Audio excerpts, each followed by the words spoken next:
Bonjour à tous. Alors nous sommes dans la troisième étude biblique de cette rentrée poussive de 2021, une reprise en présentiel des réunions les mercredis soirs à 19h30. Mais nous abordons le prophète Joël. Nous avons parlé d'abord du prophète Abdias, qui, je le pense, est le premier qui a introduit la notion de jour de l'Éternel, le jour de l'Éternel. Et dans Abdias, les choses vont très vite, il n'y a qu'un seul chapitre, mais il y a les têtes de chapitres de tous les prophètes suivants. Et quelque part, nous avons situé la dernière fois Abdias comme étant probablement un prophète qui avait rencontré Élie, qui était l'homme qui avait caché les 100 prophètes de l'Éternel et qui, du temps du roi Akab, avait rencontré le prophète Élie. Et le prophète Joël, nous le situons un peu postérieur, c'est-à-dire ensuite. Il va parler 5 fois du jour de l'Éternel, il va ajouter beaucoup de précisions. Nous savions déjà dans Abdias que le jour de l'Éternel, c'est un jour de salut, un jour de jugement pour Édom, c'est-à-dire pour tout orgueil finalement. Les orgueilleux seront abaissés et même détruits, nous l'avons vu dans Abdias, avec une application immédiate au territoire d'Édom et Amalek, mais aussi une application pour les temps eschatologiques, pour la fin des temps, dans un sens spirituel et symbolique, pour tous les orgueilleux de la terre. Toutes les nations seront jugées sur la montagne de l'Éternel. Des libérateurs viendront, nous avons parlé de ces libérateurs. Ces libérateurs, c'est l'Église qui reviendra avec le Seigneur. C'est toi mon frère, c'est toi ma sœur. Il y a tout un programme. Ce n'est pas l'objet aujourd'hui, à l'instant, on en reparlera. Joël va nous parler de ces textes et va nous parler de la venue du Saint-Esprit sur Israël. Et c'est le texte de Joël qui est le plus connu, qui est repris dans le Nouveau Testament par Pierre le jour de la Pentecôte, dans Acte 2.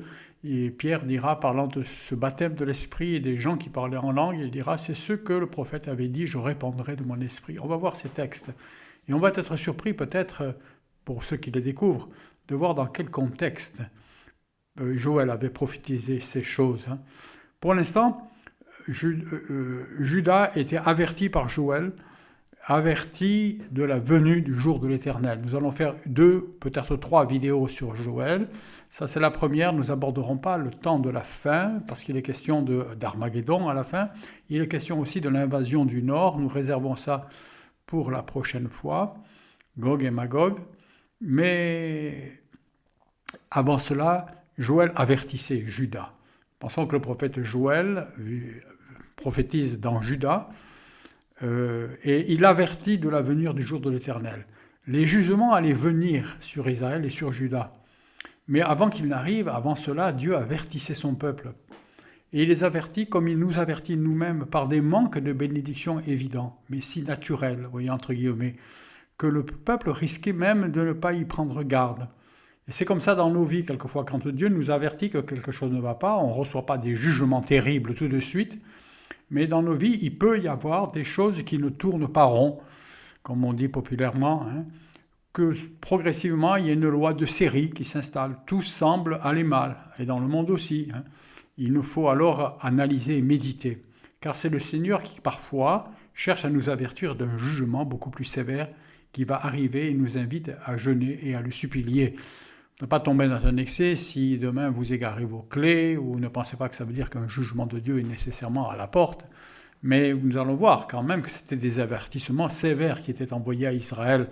Et à travers le livre de Joël, comme tous les prophètes, on va découvrir progressivement, et je le soulignerai quand je le pourrai, mais si je l'oubliais, rappelez-le-moi, je vais souligner le fait que toutes ces choses qui arrivent matériellement en Israël ont une signification spirituelle pour nous, pour le peuple de Dieu aujourd'hui sur la terre.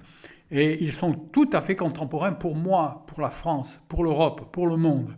Bien qu'il se passe du temps probablement de la régence de la reine Athalie, vous savez, la fille de Jézabel qui s'est retrouvée sur le trône d'une façon incroyable, quand tout semblait perdu en Israël et que le trône de David semblait perdu, mais vous savez que la grâce de Dieu avait pourvu, parce que Jéhojada, le grand souverain sacrificateur, quand Athalie avait fait mourir tous les successeurs du trône, avait caché un bébé, qui sera le roi Josias, et elle avait caché dans le temple, à la barbe et au nez de Athalie, ce qui fait que la lignée de Salomon avait été sauvée, et Jéhojab, plus tard, se fera violence et installera à 8 ans le roi sur son trône.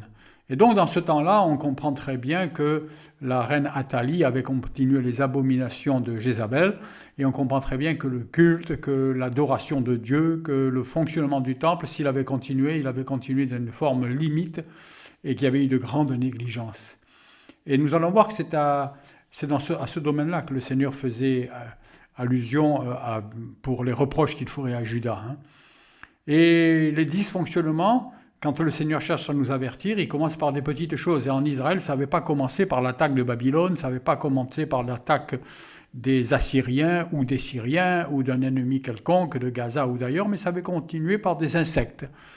Des petites choses qui viennent enlever le bénéfice du travail et qui gâchent nos fêtes et qui enlèvent le bénéfice du travail, qui dérobent la bénédiction, qui font que les choses ne tournent pas rond.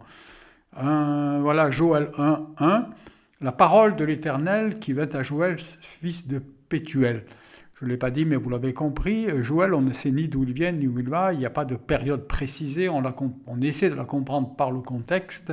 Je vous propose ce que moi je comprends, ce que d'ailleurs le Talmud comprend dans la tradition, qui est tout à fait plausible. J'en ai parlé un peu la dernière fois, peut-être plus en présentiel qu'en ligne, mais voilà le verset. Tout ce que l'on sait de Joël, c'est qu'il est fils de Pétuel. Écoutez ceci, vieillards, et prêtez l'oreille. Ça s'adresse à des gens comme moi, vous voyez, des vieillards qui ont 47 ans, et auxquels le Seigneur dit, prêtez l'oreille, vous tous les habitants du pays, ceci est-elle arrivé de vos jours, ou même dans les jours de vos pères.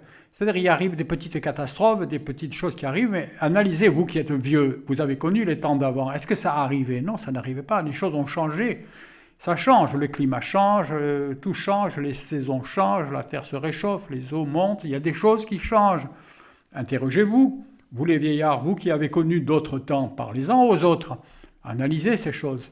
Il fallait d'abord reconnaître que ce qui venait d'arriver était nouveau et ne pas le banaliser. Aujourd'hui, les médias cherchent toujours à nous rassurer en disant que les records de température, la puissance des tempêtes, le niveau des eaux n'ont rien d'extraordinaire et arrivent naturellement tous les siècles. Et de donner des explications rationnelles, rassurantes. Hein. Il fallait le noter, le faire savoir aux enfants pour qu'ils sachent que l'on ne se moque pas de Dieu sans conséquence. Racontez-le à vos fils et vos fils à leurs fils et leurs fils à une autre génération. Que ça ne s'oublie pas ce qui arrive là en Israël. La bénédiction manque et la malédiction va venir. Il y a un jour de l'Éternel qui va arriver, mais ça commence par des choses comme cela. Ce qu'a laissé la chenille, vous voyez, il y a des invasions de chenilles, ces petites bestioles, c'est une malédiction, ça enlève le bénéfice, les tomates sont bouffées, les oignons sont pourris, parce que la chenille est passée. Mais comme par hasard, derrière, il y a la sauterelle qui est venue. Alors c'est toujours arrivé qu'il y ait des chenilles, c'est toujours arrivé qu'il y ait des sauterelles. Mais là, il y avait la chenille, puis derrière, il y avait la sauterelle, puis derrière la sauterelle, il y avait le yélek. Et puis derrière, il y avait la locuste. Je suis dans la version d'Arby, la locuste, je ne sais pas trop ce que c'est, mais c'est une autre bestiole qui a tout bouffé. Et un dans l'autre, il n'y avait plus rien. Et si même chaque catastrophe pouvait se banaliser, il y avait un enchaînement tranquille mais systématique qui construisait tous ensemble une grosse catastrophe à partir de successions de petits malheurs, de petites malchances diverses. Ainsi, cet enchaînement ne pouvait pas être imputé au hasard ou à la fatalité, mais il fallait se réveiller et avoir le courage et l'honnêteté de faire le constat de la colère de Dieu, se tourner vers Dieu, lui demander pardon. C'est ce qu'on doit faire dans nos vies.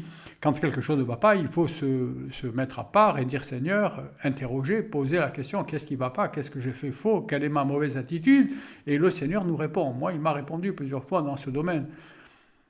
Après, les animaux parasites ont passé à une étape supérieure. Il y avait des invasions étrangères. Cette fois-ci, ce n'est plus des sauterelles, des petites bestioles, c'est des vrais ennemis qui est venu piller le pays, car une nation, vous voyez, ça devenait plus sérieux. Elle est montée sur mon pays, elle est forte et innombrable. Ses dents sont les dents d'un lion, elle a les grosses dents d'une lionne.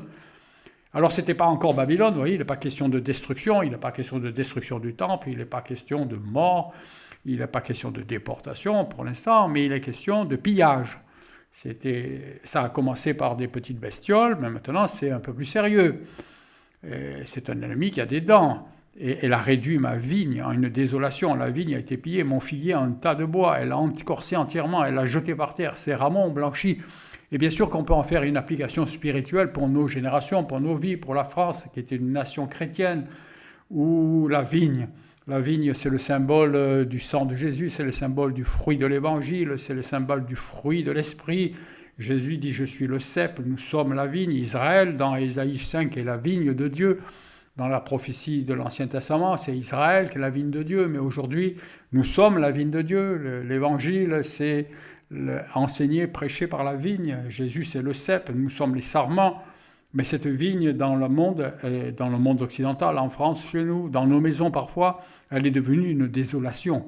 Peut-être que dans certaines familles, il y a encore une Bible dans un fond de tiroir, mais on ne l'ouvre jamais. Mon figuier, un tas de bois, elle a été écorcée entièrement, jetée par terre, ses rameaux ont blanchi. Et alors Joël nous appelle à jeûner, à supplier le Seigneur, et plus que cela, à hurler. Les sacrificateurs, il les appelle à hurler. Ce n'est pas des prières rationnelles, Seigneur, tu vois, néanmoins, cependant, ce serait bien, tu as dit dans l'Écriture, voilà, je le crois, merci Seigneur, alléluia, bénis ces aliments. Ce n'est pas ce type de prière que Joël invitait le peuple à faire, et principalement les religieux, les sacrificateurs, ceux qui sont responsables, mais c'était à supplier et à hurler au Seigneur. J'ai mis comme une vierge ceinte d'un sac sur le mari de sa jeunesse. L'offrande et la libation sont retranchées de la maison de l'Éternel. Les sacrificateurs, les serviteurs de l'Éternel mènent le deuil. Vous voyez, le problème, c'était que la libation, elle est retranchée de la maison de l'Éternel. La libation, elle est le symbole de la vie répandue, le symbole du don de soi, le symbole du don de la vie, le symbole de la louange, de l'adoration dans un esprit de se donner à Dieu. On répandait dans le temple, on répandait du vin, on répandait des choses devant Dieu comme en symbole d'une vie livrée, d'une vie donnée, comme Jésus qui livrera sa vie, qui donnera son sang, qui donnera ses forces, qui donnera tout ce qui est en lui, qui le donne au Seigneur. Mais cette offrande, ces libations, elles sont retranchées. Et les sacrificateurs doivent être en deuil. Les champs sont ravagés, la terre elle-même, elle mène le deuil. Le blé est ravagé, le vin nouveau est honteux, l'huile languit. Le vin, c'est la parole, c'est l'esprit, l'huile, c'est le symbole de l'esprit. Tout cela, c'était à terne. Soyez honteux, laboureurs. Hurlez, vignerons. Hurlez. Les vignerons sont ceux qui doivent chercher du fruit et qui n'en trouvent plus dans nos générations, qui n'en trouvaient plus en Israël. Tout était en train de mal tourner à cause du froment et de l'orge, car la moisson des champs a péri. Où sont les âmes à moissonner dans beaucoup d'églises qui sont vieillissantes, où il n'y a plus que des têtes blanches et où on fait de l'entretien en vue de la disparition d'une génération? Où sont les fruits? Où sont la jeunesse? Où est la moisson? Elle a péri. La vigne est honteuse, le figuier languit, le granedier, vous voyez les fruits. Tous les arbres sont desséchés et la joie est tarie du milieu des fils des hommes. Il n'y avait plus la joie de l'esprit. Le temple était en berne. Et alors voilà, pour les sacrificateurs, il dit « Saignez-vous et lamentez-vous, sacrificateurs ». Se ceindre, vous savez, c'est une des armes spirituelles d'Éphésiens 6, l'arme. On se ceint avec la ceinture de la vérité. Et Pierre nous dit dans sa première épître, au 2e chapitre, de ceindre nos pensées en Jésus-Christ. Il faut s'attacher aux choses du Seigneur. Il faut se ceindre sur les choses et il faut se lamenter pour tout ce qui est perdu et supplier le Seigneur. Hurlez, vous qui servez l'autel, ceux qui s'approchent de Dieu, ceux qui ont le sang de Jésus, ils doivent hurler.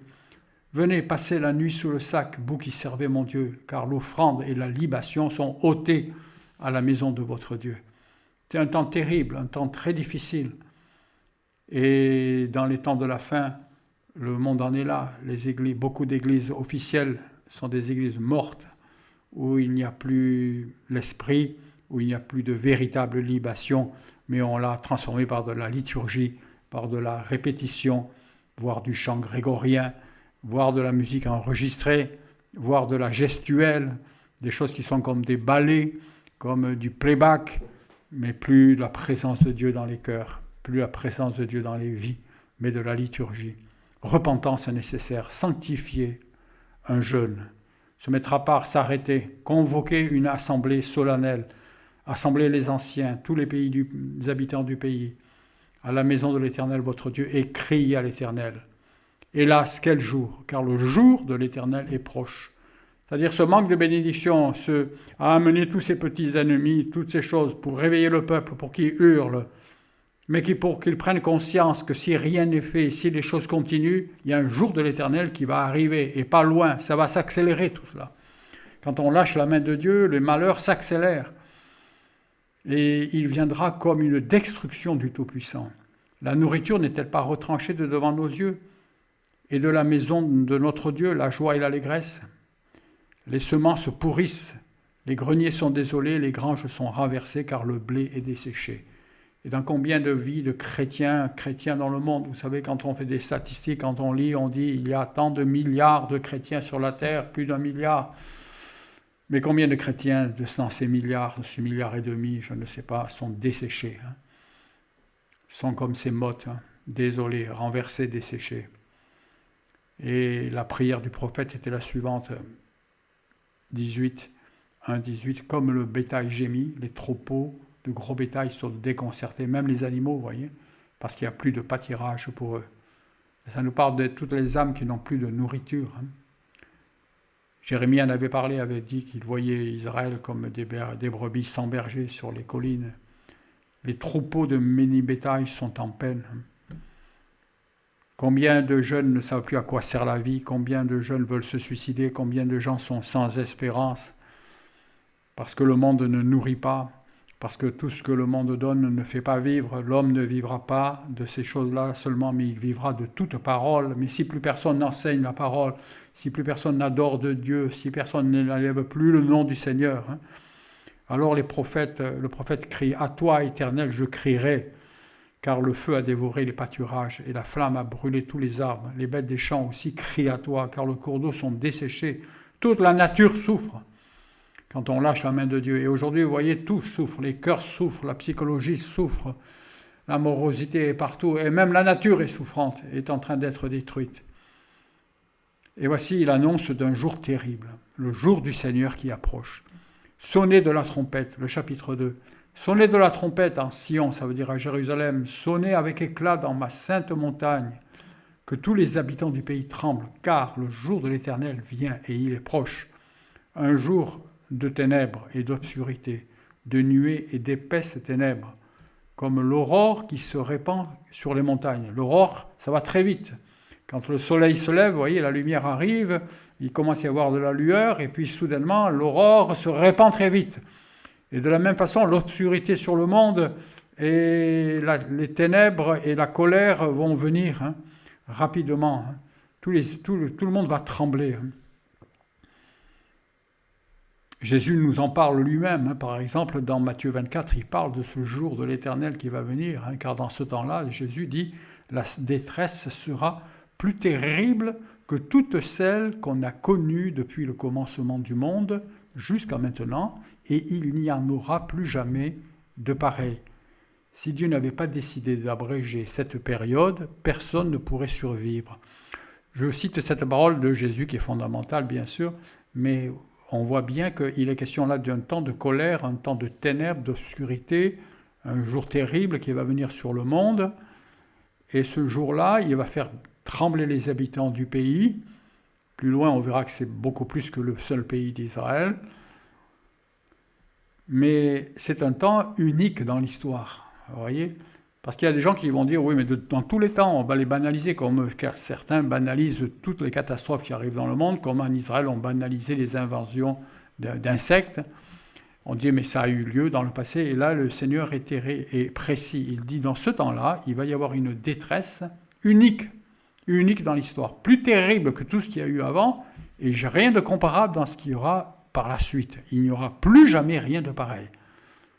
Et le Seigneur abrégera ces temps pour que plusieurs puissent être sauvés. Nous en particulier, Israël en particulier, on en parlera. Et voici qu'il va y avoir, dans ce temps de la fin, une invasion d'Israël, parce que Joël parle à l'Israël terrestre, mais comme nous l'avons compris, l'Israël terrestre se transpose dans la vie spirituelle, nous en reparlerons la prochaine fois. Un peuple nombreux et fort, tel qu'il n'y en eut jamais autant. Ça nous parle de ce rassemblement dont l'Apocalypse parle, le rassemblement de Armageddon dans la vallée de Megiddo. Il va y avoir un rassemblement. L'Apocalypse nous dit que c'est des esprits malins, des esprits de grenouilles qui viendront, des esprits méchants qui appelleront tous les rois de la terre, toutes les armées de la terre à venir combattre contre Israël, mais en fait contre Dieu.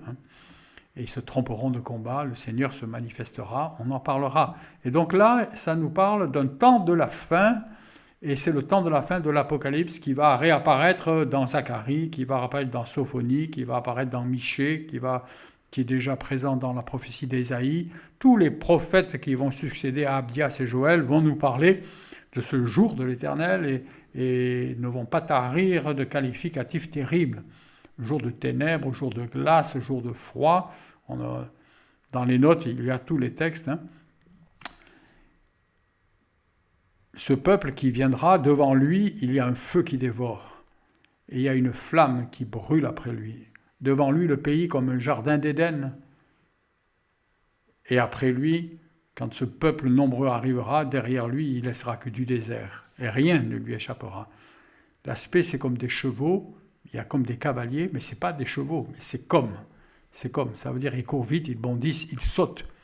Mais ils font un bruit de char sur le sommet des montagnes. Vous voyez, c'est comme des engins qui font un bruit qui, dans la vision du prophète, c'est quelque chose qu'il n'a pas l'habitude de voir, comme le bruit d'une flamme de feu qui dévore le chaume, comme un peuple puissant rangé en bataille. Ça ressemble à des chevaux, mais ce n'est pas des chevaux. Ils sautent, ils vont vite, ils sont sur le sommet des montagnes, ils passent partout, même là où les chevaux ne passaient pas d'habitude, mais ils courent, ils vont partout, ils sont rangés en bataille.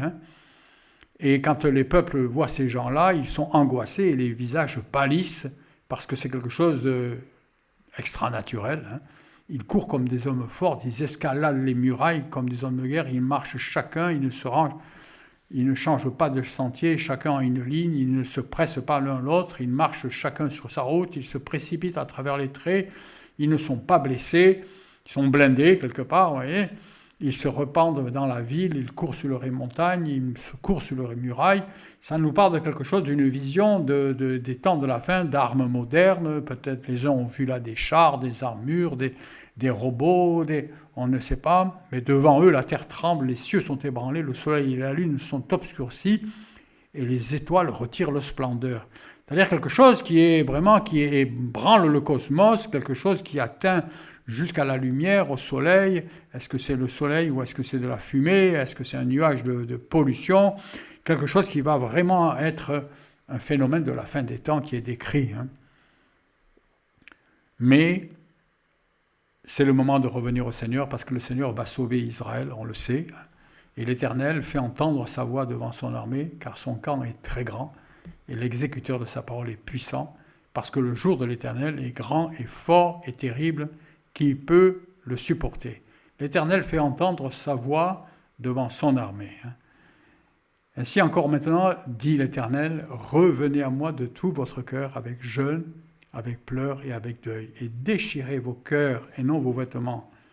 C'est-à-dire, déchirez vos cœurs et pas de la religiosité. Vous savez, les Juifs, pour montrer qu'ils se repentaient à la synagogue, ils avaient pris l'habitude de déchirer les vêtements parce que David l'avait fait, parce que des hommes de Dieu l'avaient fait. Ils répétaient le geste.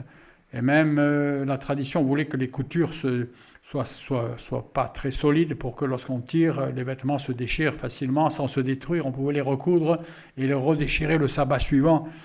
Et le Seigneur disait, non, pas des coutumes religieuses, mais déchirez vos cœurs, pleurez vraiment. Revenez dans votre cœur à l'Éternel, car il est plein de grâce et miséricorde, lent à la colère, grand en bonté, il se repent du mal dont il a menacé.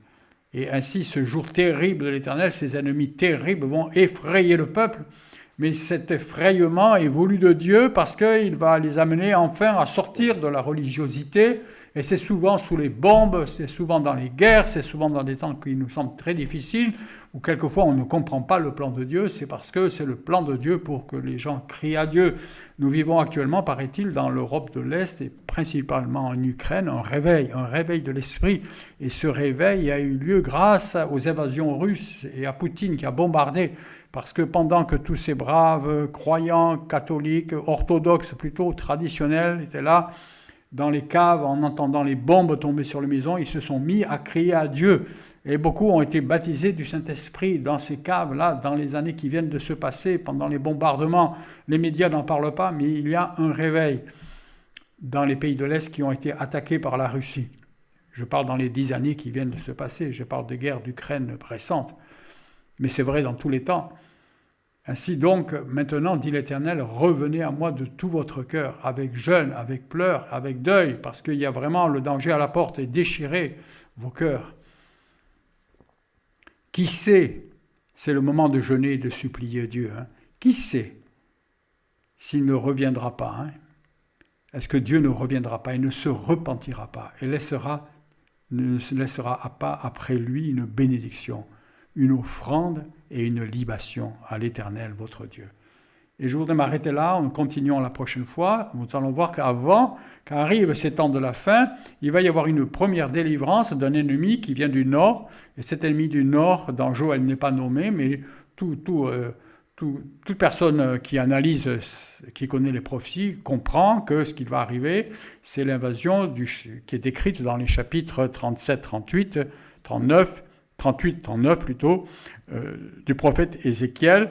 C'est l'invasion du nord d'Israël par Gog, qui vient de Magog et qui amène avec lui le croissant chiite, les Iraniens, les Libyens, qui seront à sa suite et qui vont envahir Israël dans des conditions très particulières dont on va parler, mais qui seront aussi le temps de la montée de l'Antéchrist dans le monde.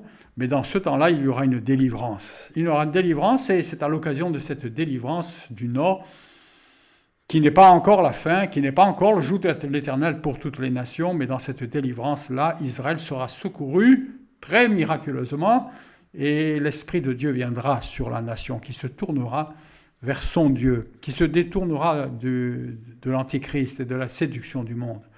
Tout cela pour vous dire que ça se termine par une grande note d'espérance. Le Seigneur va laisser aller Israël jusqu'à un péril terrible, pour qu'il ait très peur quelque part. Et là, ils vont crier à Dieu, ils vont déchirer leur cœur et plus leurs vêtements, plus leurs petites prières religieuses. Et il en est souvent de nous. De la même façon, beaucoup d'entre nous sont venus au Seigneur parce qu'il a fallu aller à l'extrême limite d'une épreuve, d'un danger, d'une folie, pour crier à Dieu. Pour crier à Dieu. Pour ma part, mes parents se sont tournés vers Dieu. Ils étaient croyants, mais ils se sont tournés vers Dieu dans les temps de la guerre. Mon père a été déporté dans les camps et il a été sauvé par la libération, par les armées américaines qui arrivaient, qui délivraient le sud de la France. Et comme par hasard, peu de temps après la fin de la guerre, dans les églises, petites églises évangéliques qui naissaient, il y avait des services de baptême avec 35, 40, 50 personnes qui se faisaient baptiser et qui avaient fait des expériences formidables parce qu'ils avaient vu Satan en face, ils avaient vu l'ennemi en face. Aujourd'hui, peut-être quelques-uns ne le voient pas, mais l'ennemi est tout aussi présent. Mais il se déguise, il endort les gens, il endort dans une fausse sécurité dans laquelle le monde est en train de se confier, mais il va y avoir un réveil brutal devant les catastrophes qui vont arriver. C'est le moment de crier à Dieu. Et Israël sera sauvé parce que lorsqu'on crie à Dieu, lorsqu'on hurle au Seigneur, lorsqu'on pleure et qu'on déchire vraiment son cœur, il y a de l'espérance, même au dernier moment. Qui sait ? Il reviendra, il se repentira et il se laissera derrière lui une bénédiction. C'est Dieu qui va se repentir. Dieu n'a pas à se repentir de ses péchés, mais se repentir, ça veut dire changer de direction. Il était dans sa colère en train de détruire, il laissait le destructeur avancer du moins, et là maintenant il va venir sauver. Il va venir sauver parce que Dieu aime la repentance. Dieu aime voir sa créature se tourner vers lui, l'implorer. Jésus est ému de compassion lorsqu'il entend les lépreux, lorsqu'il entend les aveugles qui disent « Fils de David, aie pitié de moi, aie pitié de nous ». Jésus est plein de compassion et celui qui a vu Jésus a vu le Père. Le Père est plein de compassion. Le Dieu d'Israël est un Dieu compatissant, plein de compassion pour ceux qui crient à lui et il reviendra. Il reviendra à son peuple, il les délivrera. Bonne semaine. À la prochaine, Joël 2, la semaine prochaine. Que le Seigneur vous bénisse pendant cette semaine.